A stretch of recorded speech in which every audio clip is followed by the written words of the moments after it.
Hi everyone, in this video I will show you how to download to YouTube Music offline in Android. So basically what you're going to do here if you don't have the YouTube Music is you have to go to your Google Play Store and then type YT Music and then install this one. So if you don't know how to do that, you just have to follow this.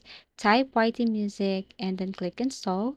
Wait for a couple of seconds as it is installing, and then once done you can now open and sign in to your YT Music. You have to make sure that you have your Google or Gmail account and password, or you can just simply connect your Google account here.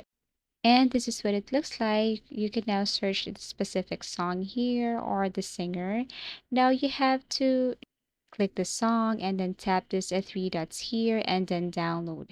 Now here's the thing, if you have a YouTube Music Premium, let me repeat, if you have a YouTube Music Premium subscription, you can download podcasts, videos, and music to your mobile device to enjoy content offline.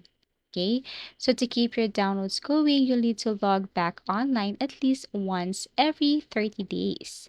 So that's the benefits of upgrading into premium subscription here on your YT Music. So let's just say if you're just using the basic version, you can tap this three dots here, go to downloads, and you will see this notification. In order for you to proceed, you just have to click try it for free and then follow some instructions. So basically, if you're upgraded to premium, and then you can enjoy content offline here on your YT Music. So if you have any suggestions or topics that you want us to create for tutorials, please do comment down below. Please do like and subscribe to our channel and see you again in our next video tutorials.